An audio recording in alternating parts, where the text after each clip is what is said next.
ಸೂರ್ಯ ಎಷ್ಟು ಸತ್ಯನೋ ವಿಷ್ಣುವರ್ಧನ್ ಅವರು ಅಷ್ಟೇ ಸತ್ಯವಾಗಿ ಬದುಕಿದವರು. ಕನ್ನಡ ಚಿತ್ರರಂಗದಲ್ಲಿ ಎರಡು ಕಣ್ಣುಗಳು ಅಂತೇಳಿ, ಒಂದು ರಾಜ್ಕುಮಾರ್ ಅವರು, ಒಂದು ವಿಷ್ಣುವರ್ಧನ್ ಅವರು ಅಂತೇಳಿ. ಮತ್ತೆ ಯಾಕೆ ಸರ್ ರಾಜ್ಕುಮಾರ್ಗೆ ಸಿಕ್ಕಿರೋ ಸ್ಥಾನಮಾನಗಳನ್ನ ವಿಷ್ಣುವರ್ಧನ್ ಅವ್ರಿಗೆ ಯಾಕೆ ಕೊಡೋಕ್ಕಾಗಲಿಲ್ಲ? ಈ ವೀರಪ್ಪ ನಾಯ್ಕಗೆ ರಾಷ್ಟ್ರ ಪ್ರಶಸ್ತಿ ಸಿಗ್ಬೇಕಾಯ್ತು ಸರ್. ಅಂತ ನಟರಲ್ಲಿ ಹುಟ್ಟೋದಿಲ್ಲ ಸರ್ ನಿಜವಾಗ್ಲೂ. ನೋಡಿ ಸರ್, 2008ರಲ್ಲಿ CNN ಅಂತೇಳಿ ಇಂಗ್ಲಿಷ್ ಚಾನಲ್ಲು ಇಡೀ ಇಂಡಿಯಾದಲ್ಲಿ ಸಮೀಕ್ಷೆ ಮಾಡುತ್ತೆ, ಯಾರಿಗೆ ಅತಿ ಹೆಚ್ಚು ಫ್ಯಾನ್ ಫಾಲೋಯಿಂಗ್ ಐತೆ ಇಂಡಿಯಾದಲ್ಲಿ ಅಂತ ಚೆಕ್ ಮಾಡಿದಾಗ ವಿಷ್ಣುವರ್ಧನ್ ಅವ್ರಿಗೆ ಅಂತ ಬರುತ್ತೆ. 5 ಸಿನಿಮಾ ರಿಲೀಸ್ ಆದ ಕಟೌಟ್ಗೆ ಹಾರ ಹಾಕಿದ್ವಲ್ಲ, ಅದು ಸಮೇತ ಲಿಮ್ಕಾ ದಾಖಲೆ ವಿತ್ ಪ್ರೂಫ್ ಸಮೇತ ಇದೆ ಸರ್ ನಮ್ಮ ಹತ್ರ. ಮೊನ್ನೆ 2022ನೇ ಇಸ್ವಿಲಿ ನಾವು ಕಟೌಟ್ ಜಾತ್ರೆ ಅಂತ ಮಾಡಿದ್ವಿ. ಇವತ್ತಿನವರೆಗೂ ವರ್ಲ್ಡಲ್ಲಿ ಯಾರು ಆ ಥರ ಮಾಡಿಲ್ಲ ಸರ್. 51 ಕಟೌಟ್ಗಳನ್ನ ನಿಲ್ಲಿಸ್ಬಿಟ್ಟು ಅಭಿಮಾನ್ ಸ್ಟುಡಿಯೋ ಮುಂದೆಗಡೆ ಅದು ಸಮೇತ ವರ್ಲ್ಡ್ ರೆಕಾರ್ಡ್ ಆಗಿದೆ.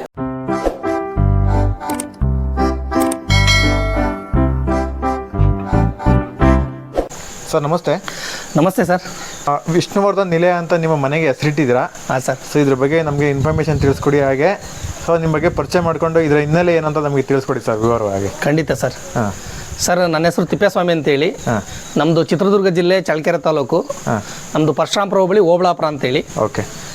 ನಾವು ಬೆಂಗಳೂರಲ್ಲಿ ಸ್ಟೇ ಆಗಿದ್ದೆ ಸರ್. ನಾನೊಂದು 12-13 ವರ್ಷ ವಿಟಾ ಟೆಕ್ನಾಲಜಿಲಿ ವರ್ಕ್ ಮಾಡ್ತಾ ಇದ್ದೆ. ನಾನು ಹಲವಾರು ಸಿನಿಮಾಗಳು ನೋಡ್ತಾ ಇದ್ದೆ. ಮೊದಲು ನಾನು ಅಂಬರೀಷ್ ಅಭಿಮಾನಿ ಆಗಿದ್ದೆ ಚಿಕ್ಕ ಹುಡುಗನಾಗೆ. ನನಗೆ ನಮ್ಮ ಮಾವ ಒಬ್ಬರು ಇದ್ದರು, ತಿಪ್ಪೇಸ್ವಾಮಿ ಅಂತೇಳಿ. ಅವರು ಮೆಡಿಕಲಲ್ಲಿ ವರ್ಕ್ ಮಾಡ್ತಿದ್ದಾರೆ. ಅವರು ನನಗೆ ವಿಷ್ಣುವರ್ಧನ್ ಅವ್ರ ಬಗ್ಗೆ ತುಂಬ ಹೇಳ್ತಾ ಇದ್ರು. ಅವರು ನೋಡ್ಬಾ, ಅವ್ರನ್ನ ನೀನು ಒಂದ್ಸರಿ ನೋಡು, ಅವರು ಯಾವ ಥರ ಸೇವೆ ಮಾಡ್ತಾರೆ, ಆಮೇಲೆ ನೀನು ಇನ್ನೊಬ್ರು ಫ್ಯಾನ್ ಆಗ್ಬಂತೆ ಅಂತೇಳಿ ನನಗೆ ಹೇಳ್ತಾ ಇದ್ರು. ನಾನು ಇದನ್ನು ನಂಬಲೇ ಇಲ್ಲ ಸರ್. ನನ್ನೊಂದು ದಿನ ಈ ನ್ಯಾಷನಲ್ ಕಾಲೇಜ್ ಹತ್ರ ಕರ್ಕೊಂಡು ಹೋಗಿದ್ರು ಸರ್. ಅದು ಬಂದ್ಬಿಟ್ಟು ಯಡಿಯೂರಲ್ಲಿ ಇದೆ. ಅಲ್ಲಿ ಪ್ರತಿ ತಿಂಗಳು 2ನೇ ಭಾನುವಾರ ಅವರು ಕ್ರಿಕೆಟ್ ಆಡ್ತಾ ಇದ್ರು, ಸ್ನೇಹಲೋಕ ತಂಡ ಕಟ್ಕೊಂಡು. ಸೂಪರ್. ನಾನು ಫಸ್ಟ್ ಟೈಮು ಅಲ್ಲಿಗೆ ಹೋದಾಗ ಅಲ್ಲಿ ಸುಮಾರು ಒಂದು 20-30 ಜನ ಕ್ಯೂ ನಿಂತಿತ್ತು. ನಾನು ಅವ್ರ ಜೊತೆ ಫೋಟೋ ಹೊಡ್ಸ್ಕೊಳಕ್ಕೆ ಇದು ಕ್ಯೂ ನಿಂತಿದೆ ಅಂತ ನಾನು ಹೋಗಿ ಕ್ಯೂ ನಿಂತ್ಕೊಂಡೆ. ನಾನು ಕರ್ಕೊಂಡು ಹೋಗಿದ್ದು ಫೈರೋಜ್ ಖಾನ್ ಅವರು ಒಂದು ಮಾತು ಹೇಳಿದ್ರು, ನೀನು ಅಲ್ಲೇನು ನಿಂತ್ಕೊಂತೀಯ, ನಿನ್ಗೇನು ಸಹಾಯ ಬೇಕು ಅಂತ ಕೇಳಿದ್ರು. ನಾನು ಶಾಕ್ ಆದೆ, ಹೌದಾ ಇದೇನು ಅಂತ ಹೇಳ್ಬಿಟ್ಟು ಮತ್ತೆ ನಾನು ಕ್ಯೂ ಇಂದ ವಾಪಸ್ ಬಂದು ಹೋದೆ. ವಿಷ್ಣು ಸರ್ ಅವರು ಪೇಟ ಕಟ್ಕೊಂಡು yellow colour dress, T shirt ಮತ್ತು ಲೋಯರ್ ಪ್ಯಾಂಟ್ ಹಾಕೊಂಡು ಕೂತಿದ್ರು. ಯಾವ ಇಸ್ವಿಲಿ ಸರ್ ನೆನಪಿದೆಯಾ? ಸರ್ ನಾನು ಆ್ಯಕ್ಚುಲಿ 2004ನೇ ಇಸ್ವಿ ಇಲ್ಲ 5ನೇ ಇಸ್ವಿಲಿ ಸರ್. ಸರಿ ಹೇಳಿ. ಅವಾಗ ಹೋದೆ. ಅಲ್ಲಿ ಎಲ್ಲ ಅವ್ರು ಏನು ಮಾಡ್ತಿದ್ರು ಅಂದರೆ, ಕೆಲವಾರು ವಯಸ್ಸಾದವರು, ಕೆಲವಾರು ಬಡವರು, ಕೆಲವಾರು ಆಟೋ ಡ್ರೈವರ್ಗಳು, ಈ ಥರದವರೆಲ್ಲ ಸಹಾಯ ಹಸ್ತ ಚಾಚಕ್ಕೆ ಬಂದಿದ್ದಾರೆ. ನನಗೆ ಇದೆಲ್ಲ ನಿಜವಾಗ್ಲೂ ನನಗೆ ಗೊತ್ತಿರಲಿಲ್ಲ ವಿಷ್ಣುವರ್ಧನ್ ಅವರಂದ್ರೆ ಇಷ್ಟೊಂದು ಗ್ರೇಟು ಹಂಗೆ ಹಿಂಗೆ ಅಂತೇಳಿ.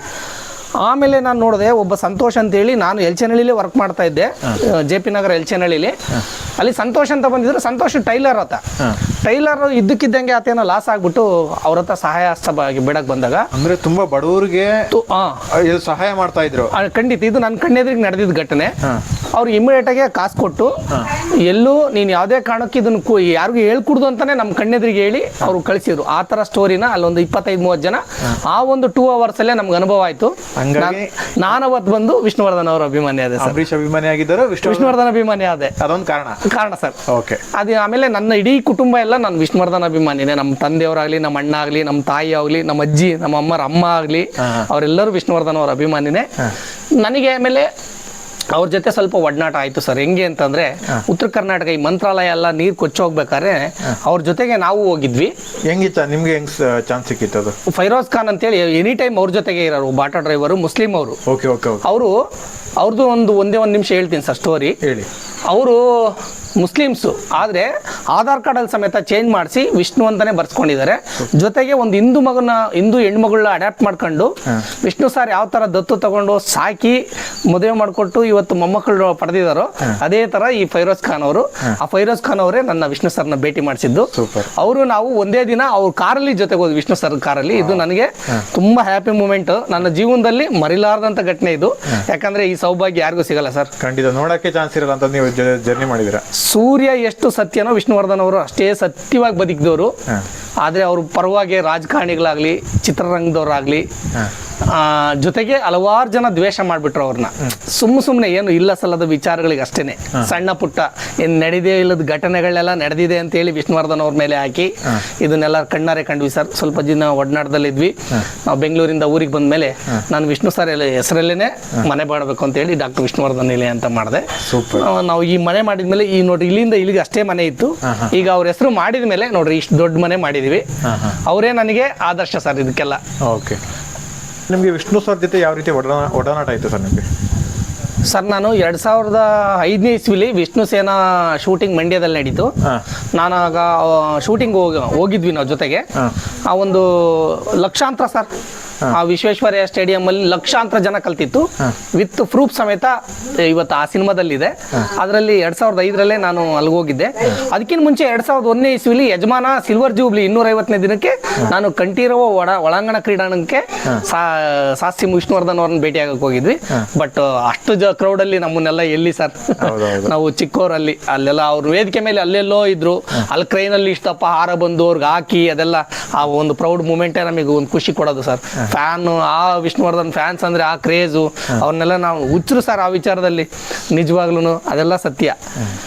ಹಾಗಾಗಿ ಮತ್ತೆ ನಮಗೆ 2007ರಲ್ಲಿ ಮತ್ತೆ 8ರಲ್ಲಿ ಫೋಟೋಸ್ ತೆಗಿಸ್ಕೊಂಡೆ ಸರ್ ಅವ್ರ ಜೊತೆಗೆ. ಮನೇಲಿ ಇದೆ ಈಗ ಫೋಟೋ ಸಮೇತ, ಮನೇಲಿ ಹಾಕಿದ್ದೀನಿ. ಬನ್ನಿ ಸರ್ ಬೇಕಾರೆ. ಓಕೆ, ಹೇಳಿ ಸರ್, ಇದು ಎಷ್ಟನೇ ಇಸ್ವಿಲಿ ತೆಗೆಸ್ಕೊಂಡದ್ದು? ನೀವು ವಿಷ್ಣು ಸರ್ ಜೊತೆ ಒಂದು ಫೋಟೋ ಸಿಕ್ಕಿದೆ ಅಂದ್ರೆ ನಿಮ್ಮ ಪುಣ್ಯ ಅಂತ ತಿಳ್ಕೊಬೇಕು. ಸೊ ನಮ್ಗೆ ನೋಡೋಕ್ಕೂ ಆಗಿಲ್ಲ, ಇದ್ರ ಬಗ್ಗೆ ಸ್ವಲ್ಪ ನಮಗೆ ಮಾಹಿತಿ ತಿಳಿಸ್ಕೊಡಿ ಸರ್. ಸರ್ ನನಗೆ ಈ ಫೋಟೋ ತೆಗೆದಿದ್ದು ವಿಷ್ಣು ಸರ್ ಕೊನೆ ಮೂಮೆಂಟಲ್ಲಿ, ಅಂದರೆ 2009ರಲ್ಲಿ ಸೆಪ್ಟೆಂಬರ್ 18ಕ್ಕೆ ಅವ್ರ ಜನ್ಮದಿನದಿಂದ ತೆಗೆದಿದ್ದು. ಬಟ್ ಇದಕ್ಕಿಂತ ಮುಂಚೆನೇ ನಾನು ಫೋಟೋಸ್ ಸುಮಾರಿದ್ದಾವೆ. ಬಟ್ ಆ ಫೋಟೋಸು ಆಲ್ಬಮಲ್ಲಿ ಇದಾವೆ ಸರ್. ಬಟ್ ಇದು ತುಂಬಾ ಚೆನ್ನಾಗಿರೋ ಫೋಟೋ ಅಂತ ಹೇಳಿ ಇದನ್ನ ಸ್ವಲ್ಪ ಎನ್ಲಾರ್ಜ್ ಮಾಡಿ ದೊಡ್ಡದಾಗಿ ಹಾಕೊಂಡಿದೀವಿ. ಅಲ್ಲೊಂದು ಫೋಟೋ ಇದೆ, ಮಾಮೂಲಿ ನಾರ್ಮಲ್ ಆಗಿ ಪ್ರತಿದಿನ ಪೂಜೆ ಮಾಡೋ ಫೋಟೋ. ಸ್ವಲ್ಪ ಮಾಹಿತಿ ಹೇಳಿ, ಯಾವ ಮೂಮೆಂಟ್ ಸರ್? ಇದು 2009ರಲ್ಲಿ ಸೆಪ್ಟೆಂಬರ್ 18ಕ್ಕೆ ಜನ್ಮದಿನಕ್ಕೆ ಮನೆಗೆ ವಿಶ್ ಮಾಡೋಣ ಅಂತ ಹೋದಾಗ ನಮ್ಮ ಸ್ನೇಹಿತರು ಒಡಗೂಡಿ ಅವತ್ತು ಬ್ಲಡ್ ಡೊನೇಟ್ ಮಾಡಿ, ಆ ಬ್ಲಡ್ ಡೊನೇಟ್ ಮಾಡಿ ಅವತ್ತು ಯಜಮಾನ್ರ ಜೊತೆಗೆ ನಾವು ಫೋಟೋ ಇಡಿಸ್ಕೊಂಡಿದ್ದು. ಯಾರಾದ್ರೂ ಬಂದ್ರೆ ತುಂಬಾ ಖುಷಿ ಪಡ್ತಾರೆ. ಏನೋ ಮರೆಯ ನೀನು ಸೂರ್ಯನ ಜೊತೆಗೆ ಅಡ್ಡಾಡಿದ್ಯಾ, ನಂಗೆ ಅದೊಂದು ಪ್ರೌಡ್ ಆಗುತ್ತೆ, ತುಂಬಾ ಖುಷಿ ಆಗುತ್ತೆ. ಅವರು ನಿಜವಾಗ್ಲೂ ಆದರ್ಶ ಮಹಾ ವ್ಯಕ್ತಿ. ಅವರು ಹಿನ್ನೆಲೆ ತುಂಬಾ ಚೆನ್ನಾಗಿದೆ ಸರ್. ಸೊ ನೀವು 2009ರಲ್ಲಿ ತೆಗೆಸ್ಕೊಂಡ್ರಿ ಅಂತ ಹೇಳಿದ್ರೆ, ಹೌದು. ನೀವು ಊರಿಗೆ ಬಂದಿದ್ದೆ ಯಾವಾಗ? ನಿಮ್ಮ ಊರಿಗೆ 2016ರಲ್ಲಿ ಬಂದೆ ಸರ್. ನನಗೆ ಆರೋಗ್ಯ ಸರಿ ಇರಲಿಲ್ಲ, ಅದಕ್ಕೆ ನಾನು ಕಂಪ್ನಿ ರಿಸೈನ್ ಮಾಡಿ ಬಂದೆ. ನಾನು 11 ವರ್ಷ ಕಂಪ್ನಿ ಎಂಪ್ಲಾಯ್ ಸರ್. ವಿಷ್ಣು ಸರ್ಗೆ ಈ ಥರ ಅವತ್ತೇನೋ ಒಂದಿನ ಮಾರ್ನಿಂಗ್ ಈ ಥರ ವಿಷ್ಣು ಸರ್ ಇಲ್ಲ ಅಂತ ಗೊತ್ತಾದ್ಮೇಲೆ ನೀವು ಎಲ್ಲಿದ್ರಿ ಮತ್ತೆ ನಿಮ್ಮ ರಿಯಾಕ್ಷನ್ ಏನು ಅವತ್ತು? ರಿಯಾಕ್ಷನ್ನು ಸರ್, ಅದು ಪದಗಳೇ ಇಲ್ಲ ಸರ್. ಅವತ್ತು ನಾನು, ನಮ್ಮ ತಂಗಿ ಒಬ್ರಿದ್ರು ಶಿಲ್ಪಾ ಅಂತೇಳಿ, ನಾನು ಅವ್ರ ಜೊತೆಗಿದ್ವಿ. ನಾನು ಕಂಪ್ನಿಗೆ ಹೋಗ್ಬೇಕಾದ್ರೆ ಬೆಳಿಗ್ಗೆ ಎದ್ದು ಕಂಟಿನ್ಯೂಸ್ ಆಗಿ 3-4 ಸಾಂಗು ಯೂಟ್ಯೂಬ್ ನಮ್ಮ ತಂಗಿ ಹಾಕೊಂಡು ಮನೆ ಕೆಲಸ ಮಾಡ್ತಾ ಇತ್ತು. ಬೆಳಿಗ್ಗೆ 5ವರೆಗೆ ಒಂದೇ ಸಮಯ ಸಾಂಗ್ ಬರ್ತಾನೆ ಇತ್ತು. ನನಗೆ ಬರ್ತ್ಡೇ ಇಲ್ಲ, ಏನು ಇಲ್ಲ, ಏನು ಸಿನಿಮಾ ರಿಲೀಸ್ ಇಲ್ಲ, ಯಾಕೆ ಹಿಂಗೆ ಬರ್ತಾ ಇದೆ ಅಂತ ಹೇಳಿ ಇದು ನೋಡ್ತಾ ಇದ್ದೀನಿ. ವಿಷ್ಣುವರ್ಧನ್ ಅವರು ವಿಧಿವೇಶ ಅಂತ ಬರ್ತಾ ಇದ್ದು. ನನಗೆ ಯಾರು ನ್ಯೂಸ್ ಹೇಳಿಲ್ಲ, ಏನಿಲ್ಲ. ನಾನು ಅಲ್ಗೂ ನಾನು ಟಿವಿ ತಗೊಂಡು ಹೊರಗೆ ಎತ್ತಾಕ್ಬೇಕು ಅಂತ ಹೋದಾಗ ನನ್ನ ತಂಗಿ ಬಂದು ಕಾರ್ ಇಟ್ಕೊಂಡ್ಬಿಡ್ತು. ಬೇಡಣ ಇದು ಮಾಹಿತಿ ಕರೆಕ್ಟಾಗಿ ಕೇಳ್ಕೊಳ್ರಿ ಅಂತೇಳಿ. ಅದೇ ನಮ್ಮ ಫೈರೋಜ್ ಅಣ್ಣ ಅಂತೇಳಿ ಮುಸ್ಲಿಮು, ಅವ್ರಿಗೆ ಫೋನ್ ಮಾಡಿದಾಗ ಹೌದು ನಿಜ ಅಂತ ಹೇಳಿದರು. ನಾನು ಹೆಂಗೆ ಶಾರ್ಟ್ಸಲ್ಲಿದ್ನೋ ನಾನು ಹಂಗೆ ಜಯನಗರ ಮನೆಗೆ ಹೋದೆ. ಅಷ್ಟೊತ್ತಿಗಾಗಲೇ ಮೈಸೂರಿಂದ ಯಜಮಾನ್ರನ್ನ ಕರ್ಕೊಂಡು ಬಂದಿದ್ರು. ನಾನು ಅಲ್ಲಿ ಮತ್ತೆ ಅಭಿಮಾನ್ ಸ್ಟುಡಿಯೋದಲ್ಲಿ ಯಜಮಾನ್ರನ್ನ ಅಲ್ಲಿ ದಪ್ಪನಾಗೋವರೆಗೂ ಅಲ್ಲೇ ಇದ್ದೆ ನಾನು. ಸುಮಾರು ಜನ ಅಲ್ಲಿ ಪೊಲೀಸ್ ಅವ್ರಿಗೆಲ್ಲ ತುಂಬ, ನಮಗೂ ಅವ್ರಿಗೆಲ್ಲ ತುಂಬ ಸಮಸ್ಯೆಗಳಾದವು. ನಮ್ಮನ್ನೆಲ್ಲ ಒಳಗಡೆ ಬಿಡಲಿಲ್ಲ. ಅಭಿಮಾನ್ ಸ್ಟುಡಿಯೋ ಹೊರಗಡೆ ಫಾರೆಸ್ಟ್ ಇದೆ. ಆ ಫಾರೆಸ್ಟ್ ಮರದ ಮೇಲೆ ಕೂತ್ಕೊಂಡು ಎಲ್ಲೋ ಒಂದು ಕಡೆ ದರ್ಶನ ಮಾಡ್ಕೊಂಡು ಬಂದ್ವಿ. ಅವೆಲ್ಲ ನೆನಪು ಸರ್. ಈಗ ಕನ್ನಡ ಚಿತ್ರರಂಗದಲ್ಲಿ ವಿಷ್ಣು ಸರ್ ಅಂದರೆ ತುಂಬ ಒಳ್ಳೆ ಹೆಸರು ಮಾಡಿದ್ದಾರೆ. ಮತ್ತು ಎಲ್ಲರಿಗೂ ಬಡವ್ರಿಗಾಗ್ಬೋದು, ಅದಕ್ಕಿಂತ ಹೆಚ್ಚಾಗಿ ಹೆಣ್ಮಕ್ಳಿಗೆ ಒಳ್ಳೆ ರೆಸ್ಪೆಕ್ಟ್ ಕೊಡ್ತಿದ್ದಂಥವ್ರು. ಅವ್ರಿಗೆ ಈ ಇತ್ತೀಚಿನ ದಿನ ಬೆಳವಣಿಗೆ ನೋಡಿದ್ರೆ ಒಂದು ಸಮಾಧಿಗೆ ಒಂದು ಜಾಗ ಇಲ್ಲ, ಒಂದು ಪುಣ್ಯ ಭೂಮಿಗೆ ಜಾಗ ಇಲ್ವಲ್ಲ, ಇಷ್ಟೆಲ್ಲ ಪ್ರಾಬ್ಲಮ್ ಆಗ್ತಿದೆ. ಇದ್ರ ಬಗ್ಗೆ ನಿಮ್ಮ ಅನಿಸಿಕೆ ಹೇಳಿ ಸರ್. ಸರ್, ನನಗೆ ಒಂದು ಅಂದರೆ ರಾಜಕಾರಣಿಗಳ ಇಚ್ಛಾಶಕ್ತಿ ಕೊರತೆ ಒಂದು. ಮನೆಯವ್ರದ್ದು ಏನು ತಪ್ಪಿಲ್ಲ ಸರ್ ಪಾಪ. ಯಾಕೆ ಅಂತಂದರೆ ಅವರು 7 ವರ್ಷ ಕಾದಿದ್ದಾರೆ ಸರ್. 2009ರಿಂದ 2016ವರೆಗೂ ಅವರು ಈ ಬೆಂಗಳೂರಲ್ಲೇ ಆಗುತ್ತೆ, ಇವತ್ತಲ್ಲ ನಾಳೆ ಆಗುತ್ತೆ ಅಂತೇಳಿ 5-6 ಮುಖ್ಯಮಂತ್ರಿಗಳು ಬದಲಾವಣೆ ಆಗೋವರೆಗೂ ಅವ್ರು ತುಂಬ ಕಾದ್ರು. ಎಲ್ಲ ಇಲಾಖೆಗಳಿಗೂ ತಿರುಗಿದ್ರು. ಎಲ್ಲ ಮುಖ್ಯಮಂತ್ರಿಗಳ ಜೊತೆಗೆ ಹೋರಾಟ ಮಾಡಿದ್ರು, ಆಗಲಿಲ್ಲ. ಅವ್ರು ಅದಕ್ಕೆ ಕೊನೆಯ ಭಾಗಕ್ಕೆ ಇದು ಯಾಕೋ ಆಗ್ತಾ ಇಲ್ಲ ಅಂತೇಳಿ ಅವರು ಬೇರೆ ಏನಾದ್ರು ಜಾಗ ಕೊಟ್ರಿ ಅಂತ ಕೇಳಿದಾಗ ಈ ಥರ ಆಯಿತು ಸರ್. ನಾನು ನಾನು ಒಂದೇ ಸರ್ ಹೇಳೋದು, ನಾನು ಒಬ್ಬ ಅಭಿಮಾನಿಯಾಗಿ ನಮ್ಮ ರಾಜ್ಯದಲ್ಲಿ 31 ಜಿಲ್ಲೆಗಳಲ್ಲೂ ಒಂದೊಂದು ಸ್ಮಾರಕ ಆಗಲಿ ನಮ್ದೇನು ಅಬ್ಜೆಕ್ಷನ್ ಇಲ್ಲ. ಆದರೆ ಪುಣ್ಯಭೂಮಿ ಅಂತ ಎಲ್ಲಿ ನಮ್ಮದು ಮೊದಲೇ ಭಾರತದ ಸಂಸ್ಕೃತಿ ಸರ್, ಹಿಂದೂ ಸಂಸ್ಕೃತಿ ಪ್ರಕಾರ ಎಲ್ಲಿ ನಾವು ಮಣ್ಣು ಮಾಡಿರ್ತೀವಿ, ಬರ್ನ್ ಮಾಡಿರ್ತೀವಿ, ಅದೇ ಜಾಗ ನಮಗೆ ಶ್ರೇಷ್ಠ.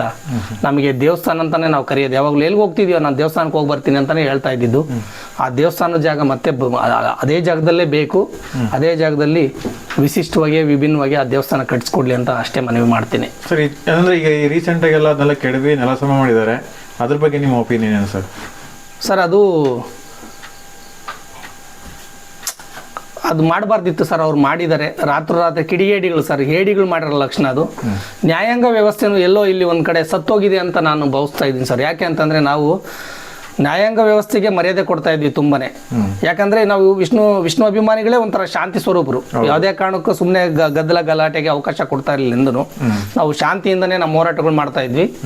ಆದರೆ ಇವರು ಜನವರಿ 25ಕ್ಕೆ ಆರ್ಡರ್ ಕಾಪಿ ಸಿಕ್ಕರು ಅವರು ರಾತ್ರೋರಾತ್ರಿ ಪ್ಲಾನ್ ಮಾಡ್ಕೊಂಡು ಅದ್ರಾಗೂ 3 ದಿನ ಗೌರ್ಮೆಂಟ್ ಹಾಲಿಡೇಸ್ ನೋಡ್ಕೊಂಡು ಅವರು ಡೆಮಾಲಿಷ್ ಮಾಡಿದ್ದಾರೆ. ಅಂದರೆ ಇವರು ಏನಾದರೂ ನಮ್ಮನ್ನು ಬಂದು ತಡಿಬೋದು ಅಂತೇಳಿ ಉದ್ದೇಶದಿಂದನೇ ರಾತ್ರೋರಾತ್ರಿ ವಿಷ್ಣು ಪುಣ್ಯಭೂಮಿನ ಡೆಮಾಲಿಷ್ ಮಾಡಿರೋದು ಇದು ನುಂಗಲಾರ್ದ ತುತ್ತಾಗಿದೆ ಸರ್ ನಮಗಂತೂ ಸತ್ಯವಾಗ್ಲೂ.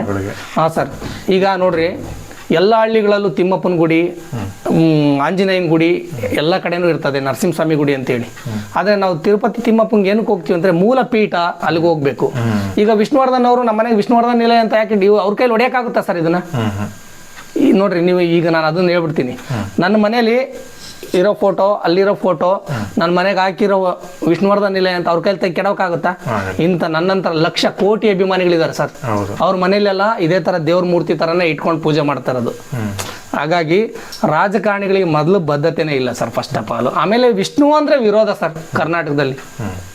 ನಾನು ಯಾವ ನಟನೂ ನಾನು ದ್ವೇಷ ಮಾಡಲ್ಲ, ಆದರೆ ನನ್ನ ನಟನ ನಾನು ಶ್ರೇಷ್ಠ, ನನ್ನ ನಟನ ನಾನು ಪೂಜೆ ಮಾಡಕ್ಕೆ ಇಷ್ಟಪಡ್ತೀನಿ. ಎಲ್ಲರಿಗೂ ಕೊಡ್ಲಿ ಸಂತೋಷ, ಆದರೆ ನಮಗೆ ಹಿಂಗ್ ಕಟ್ಟ ಕಡೆಯ ಸ್ಥಾನಕ್ಕೆ ಇಡೋದು ಬೇಡ. ಈ ಮಾತೆತ್ತಲೇ ಹೇಳ್ತಾರೆ ಕನ್ನಡ ಚಿತ್ರರಂಗದಲ್ಲಿ 2 ಕಣ್ಣುಗಳು ಅಂತೇಳಿ, ಒಂದು ರಾಜ್ಕುಮಾರ್ ಅವರು, ಒಂದು ವಿಷ್ಣುವರ್ಧನ್ ಅವರು ಅಂತೇಳಿ. ಮತ್ತೆ ಯಾಕೆ ಸರ್ ರಾಜ್ಕುಮಾರ್ಗೆ ಸಿಕ್ಕಿರೋ ಸ್ಥಾನಮಾನಗಳನ್ನ ವಿಷ್ಣುವರ್ಧನ್ ಅವ್ರಿಗೆ ಯಾಕೆ ಕೊಡೋಕ್ಕಾಗಲಿಲ್ಲ? ಎಷ್ಟೋ ರಾಷ್ಟ್ರೀಯ ಪ್ರಶಸ್ತಿಗಳು ಬಂದಿದ್ನ ಅರ್ಧಕ್ಕೆ ತಡೆದಿದ್ದಾರೆ ಸರ್. ಇನ್ನೊಂದು ಗಂಟೆಯಲ್ಲಿ ಘೋಷಣೆ ಮಾಡ್ಬೇಕನ್ನಾಗ ಅದನ್ನು ತಡೆದಿದ್ದಾರೆ ಸರ್. ನೋಡ್ರಿ, ಅವ್ರ ಜೊತೆಗೆ ಹಳೆ ಕಾಲದ ಪತ್ರಿಕೆಗಳೆಲ್ಲ ಈ ವೀರಪ್ಪ ನಾಯ್ಕಗೆ ರಾಷ್ಟ್ರ ಪ್ರಶಸ್ತಿ ಸಿಗ್ಬೇಕಾಯ್ತು ಸರ್. ಅಂತ ನಟರಲ್ಲಿ ಹುಟ್ಟೋದಿಲ್ಲ ಸರ್ ನಿಜವಾಗ್ಲೂ. ತುಂಡು ಬಟ್ಟೆ ಸಾಕು ನನ್ನ ಮಾನ ಮುಚ್ಚೋಕೆ, ಅಂಗೈಯಗಲ ಜಾಗ ಸಾಕು ಹಾಯಾಗಿರಕ್ಕೆ ಅಂತ. ಖಂಡಿತ. ಈಗ ಇವತ್ತು ನೋಡಿದ್ರೆ ಅಂಗೈಯಗಲ ಜಾಗನ ಸಿಗ್ತಿಲ್ಲ ಪಾಪ ವಿಷ್ಣು ಸರ್ಗೆ. ಇದು ವಿಷ್ಣುವರ್ಧನ್ ಇದ್ದಾಗ ಎಷ್ಟು ನೋವು ಕೊಟ್ಟರು ಅಷ್ಟೇ ಅಭಿಮಾನಿಗಳಿಗ ಇರೋಂಥ ರಾಜಕೀಯ ಆಗ್ಬೋದು, ಕೆಲವೊಬ್ರು ಕಿಡಿಗಳು ಆಗ್ಬೋದು, ನೋವುಗಳು ಕೊಡ್ತಾ ಇದ್ದಾರೆ ಸರ್. ನಾನು ಕನ್ನಡದ ಜನತೆ ಬಗ್ಗೆ ನನಗೆ ಏನು ಬೇಜಾರಿಲ್ಲ ಸರ್. ಯಾಕೆಂತಂದ್ರೆ 1972ರಲ್ಲಿ ವಿಷ್ಣುವರ್ಧನ್ ಅವರು ಬರ್ತಾರೆ ನಾಗರಾವು ಸಿನಿಮಾದಿಂದ. 5ನೇ ಸಿನಿಮಾನೇ ಗಂಧದ ಗುಡಿ. ಆಗಲೇ ರಾಜ್ಕುಮಾರ್ ಅವ್ರದ್ದು 150ನೇ ಸಿನಿಮಾ. ಆಮೇಲೆ 2005ನೇ ಇಸ್ವಿಗಾಗಲೇ ಶಬ್ದವೇದಿ ಬರುತ್ತೇನೋ ಸರ್. ಅದು ಒಂದು ವರ್ಷ ಹೆಚ್ಚು ಕಮ್ಮಿ ಆಜುಬಾಜು ಇರ್ಬೋದು ಸರ್. ಅಷ್ಟರಲ್ಲಾಗಲೇ ವಿಷ್ಣುವರ್ಧನ್ ಅವ್ರ 198ನೇ ಸಿನಿಮಾ, ರಾಜ್ಕುಮಾರ್ ಅವ್ರ 206ನೇ ಸಿನಿಮಾ. ಅಂದ್ರೆ ಈ ಕರ್ನಾಟಕದಲ್ಲಿ ಅತಿ ಹೆಚ್ಚು ಫ್ಯಾನ್ ಫಾಲೋಯಿಂಗ್ ಯಾರ್ದಿತ್ತು, ಯಾರಿಗೆ ಹೆಚ್ಚಿನ ಸಪೋರ್ಟ್ ಮಾಡಿ ಸಿನಿಮಾಗಳನ್ನ ಹೆಚ್ಚಾಗಿ ಜನಪ್ರಿಯತೆ ಮಾಡಿದ್ರು ಅಂತೇಳಿ ಕರ್ನಾಟಕ ಜನತೆಗೆ ನಾನು ಯಾವತ್ತೂ ಶರಣ ಆಗ್ತೀನಿ. ಯಾಕಂತಂದ್ರೆ ಜನಪ್ರಿಯತೆ ದಕ್ಸ್ಕೊಟ್ಟಿದ್ದಾರೆ ಸರ್ ಜನ. ಇವತ್ತು ನೋಡ್ರಿ ಸರ್, 2008ರಲ್ಲಿ CNN ಅಂತೇಳಿ ಇಂಗ್ಲಿಷ್ ಚಾನಲ್ ಇಡೀ ಇಂಡಿಯಾದಲ್ಲಿ ಸಮೀಕ್ಷೆ ಮಾಡುತ್ತೆ, ಯಾರಿಗೆ ಅತಿ ಹೆಚ್ಚು ಫ್ಯಾನ್ ಫಾಲೋಯಿಂಗ್ ಐತೆ ಇಂಡಿಯಾದಲ್ಲಿ ಅಂತ ಚೆಕ್ ಮಾಡಿದಾಗ ವಿಷ್ಣುವರ್ಧನ್ ಅವ್ರಿಗೆ ಅಂತ ಬರುತ್ತೆ. ಇವೆಲ್ಲ ಇತಿಹಾಸದ ಪುಟದಲ್ಲಿದೆ ಸರ್. ಮತ್ತು ಅದ್ರ ಜೊತೆಗೆ ಏಷ್ಯಾ ಖಂಡದಲ್ಲಿ ಅತಿ ಉದ್ದನೆಯ ರಸ್ತೆಗೆ ಯಾವ್ದಾದ್ರು ಒಬ್ಬ ಸ್ಟಾರ್ ನಟ ಅವ್ರ ಹೆಸರಿಗೆ ಪಡ್ಕೊಂಡಿದ್ದಾರೆ ಅಂದ್ರೆ ಅದು ವಿಷ್ಣುವರ್ಧನ್ ಅವ್ರು ಸರ್. ಅದ್ರ ಜೊತೆಗೆ ಕೈದಿ ಸಿನಿಮಾ ರಿಲೀಸ್ ಆಯ್ತು ಸರ್. ಕೈದಿ ಸಿನಿಮಾ ರಿಲೀಸ್ ಆದ ಕಟೌಟ್ಗೆ ಹಾರ ಹಾಕಿದ್ವಲ್ಲ, ಅದು ಸಮೇತ ಲಿಮ್ಕಾ ದಾಖಲೆ ವಿತ್ ಪ್ರೂಫ್ ಸಮೇತ ಇದೆ ಸರ್ ನಮ್ಮ ಹತ್ರ. ಮತ್ತು ಅದೇ ಥರನೇ ಮೊನ್ನೆ 2022ನೇ ಇಸ್ವಿಲಿ ನಾವು ಕಟೌಟ್ ಜಾತ್ರೆ ಅಂತ ಮಾಡಿದ್ವಿ. ಇವತ್ತಿನವರೆಗೂ ವರ್ಲ್ಡಲ್ಲಿ ಯಾರು ಆ ಥರ ಮಾಡಿಲ್ಲ ಸರ್. 51 ಕಟೌಟ್ಗಳನ್ನ ನಿಲ್ಲಿಸ್ಬಿಟ್ಟು ಅಭಿಮಾನ್ ಸ್ಟುಡಿಯೋ ಮುಂದೆಗಡೆ ಅದು ಸಮೇತ ವರ್ಲ್ಡ್ ರೆಕಾರ್ಡ್ ಆಗಿದೆ. ಎಲ್ಲದಕ್ಕೂ ರಿಂಗಾರ್ ಹಾಕ್ಸಿದ್ವಿ ಎಲ್ಲ ಫ್ಯಾನ್ಸು ಸೇರಿಸಿ. ಅಲ್ಲ ಸರ್, ಇಷ್ಟು ದೊಡ್ಡ ಅಭಿಮಾನ ಬಳಗ ಹೊಂದಿದ್ರು ಯಾಕೆ ಅಭಿಮಾನಿಗಳೇ ಸೇರಿ ಒಂದು ಒಳ್ಳೆ ಇದು ಮಾಡ್ಬೋದಲ್ಲ ಸರ್ಕಾರ? ವಿಷ್ಣು ಸರ್ ಹೆಸರಲ್ಲಿ ಹಲವಾರು ಸಾಮಾಜಿಕ ಕಾರ್ಯಕ್ರಮಗಳು ಪ್ರತಿದಿನ ನಡೀತಾ ಇದ್ದಾವೆ ಸರ್. ನಮ್ಮ ರಾಜ್ಯಾಧ್ಯಕ್ಷರು ವೀರಕಪುತ್ರ ಶ್ರೀನಿವಾಸ್ ಒಡಗೂಡಿ, ಹಲವಾರು ಸ್ನೇಹಿತರು ಒಡಗೂಡಿ 1 ಲಕ್ಷ ಸಸಿ ವಿಷ್ಣುವರ್ಧನ್ ಅವರ ಹೆಸರಲ್ಲಿ ಸಸಿ ನೆಟ್ಟು ಅವನ್ನಾಗಲೇ ಮರಗಳಾಗಿ ಕಾಡುಗಳಾಗ್ತಾ ಬಂದಿದೆ. ಅದಕ್ಕೆ ಉದಾಹರಣೆಗಳಿದ್ದಾವೆ. ನನ್ನಂಥ ಚಿಕ್ಕ ಚಿಕ್ಕ ಅಭಿಮಾನಿಗಳು ನಮ್ದು ಅಲ್ಲದೆ ಇರ್ಬೋದು, ಸರ್ಕಾರದ ಅನುದಾನಗಳನ್ನ ತಗೊಂಡು ಬಂದು ಹಳ್ಳಿಲಿ ವಿಷ್ಣುವರ್ಧನ್ ಅವ್ರ ಹೆಸರು ಹೇಳಿ ಅವ್ರಿಗೆ ಗ್ರ್ಯಾಂಟ್ ಕೊಡ್ಸೋದು. ಅಂದರೆ ಈ ಸಿಲಿಂಡರ್ ವ್ಯವಸ್ಥೆ, ಕೆಲವರಿಗೆ ವೃದ್ಧಾಪ್ಯ ವೇತನ, ಕೆಲವರಿಗೆ ಅಂಗವಿಕಲ ವೇತನ, ಗ್ರಾಮದಲ್ಲಿ ಹಲವಾರು ಹುಷಾರಿಲ್ದರಿಗೆ ಆರೋಗ್ಯ ತೋರಿಸೋದು, ಇಂಥ ಸಣ್ಣ ಪುಟ್ಟ ಕಾರ್ಯಕ್ರಮಗಳು ಮಾಡಿ ಸಮಾಜಕ್ಕೆ ನಾವು ಮಾದರಿಯಾಗಿ ಹೋಗ್ತಾ ಇದೀವಿ ಸರ್. ಪ್ರತಿ ವರ್ಷ ಯಾವ್ದಾದ್ರು ಒಂದು ವಿಷ್ಣುವರ್ಧನ್ ಅವ್ರ ಜನ್ಮದಿನಕ್ಕೆ ಅನ್ನದಾನ ಮಾಡೋದು. ನಾನು ಇಲ್ಲಿವರೆಗೂ 19 ಸರಿ ನಾನು ಬ್ಲಡ್ ಡೊನೇಟ್ ಮಾಡಿದ್ದೀನಿ, ವಿತ್ ಪ್ರೂಫ್ ಸಮೇತ ಇದೆ ಸರ್.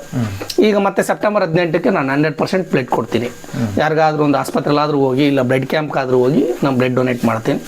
ನಮ್ಮ ಈ ಥರ ಕಾರ್ಯಕ್ರಮಗಳಿದ್ದಾವೆ ಸರ್. TN ಕೋಟೆ ಶಾಲೆಗೆ ನಾವು 230 ಮಕ್ಕಳಿಗೇನೋ ತಟ್ಟೆ ಲೋಟಗಳೆಲ್ಲ ವಿಷ್ಣುವರ್ಧನ್ ಅವ್ರ ಹೆಸರಲ್ಲೇ ಕೊಟ್ವಿ. ಈ ಥರ ಪ್ರತಿ ವರ್ಷ ಒಂದೊಂದು ಕಾರ್ಯಕ್ರಮಗಳನ್ನ ಮಾಡ್ತಾ ಹೋಗ್ತಾ ಇದೀವಿ ಸರ್.